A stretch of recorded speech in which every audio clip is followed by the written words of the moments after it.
You can't condemn us for something that was done to us. The only thing that we have is our hands and our culture and our art. The removal of children from their home. And that's why, I could sympathize today when I hear about the migrant children being separated from their parents. I was 6 years old when I was taken away from my family. And, I cried myself to sleep, many nights. The loss of knowledge of your elders, your adults, and your children.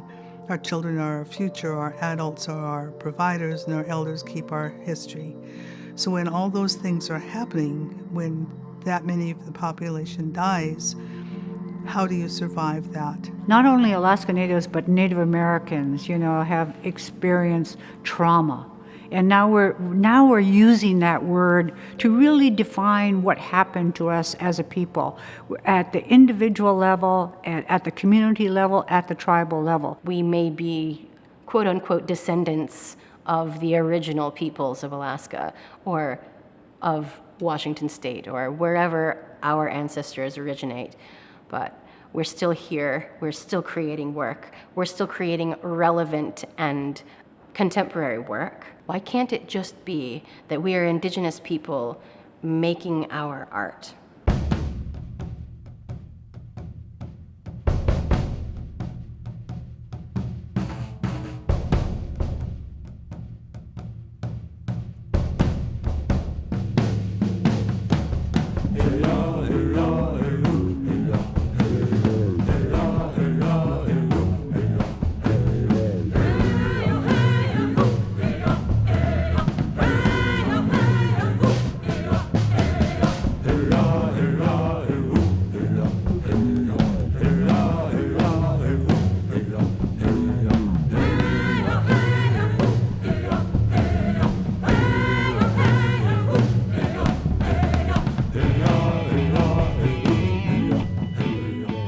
Like this power that I'm borrowing from our ancient culture, that I'm trying to make something new.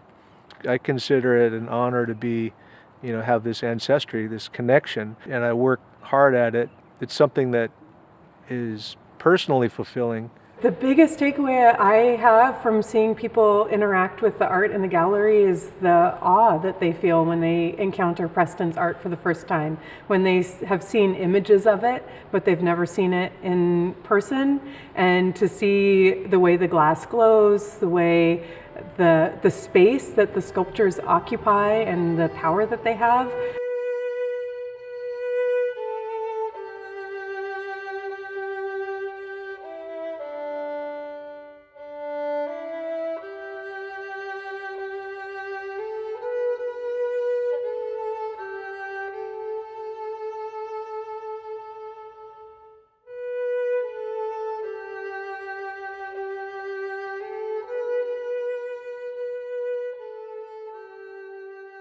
It is kind of a spiritual exorcism, sort of getting it out, letting it come to life.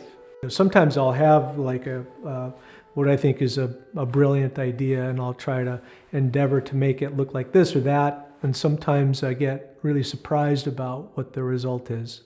So it's kind of like playing with fire, and then you hope you don't get burned. Tlingit culture is evolving. This is the best time in the last 100 years for the Tlingit people. And people are kind of rediscovering or opening up to stories that their grandparents told them. And for Preston to transform these stories into another medium, the outside world can maybe better understand. Political figures are trying to polarize the people.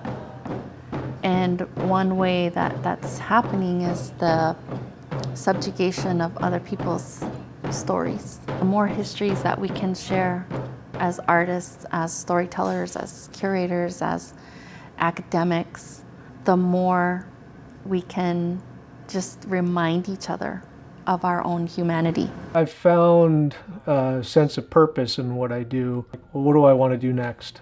I mean, that's kind of how I look at things. The fact that my work sort of brought me back to the center of like family and tribal community, it wasn't expected, but it's become the most fulfilling thing that I could have done.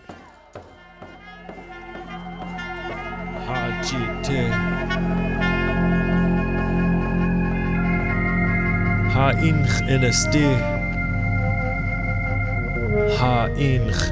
a ste.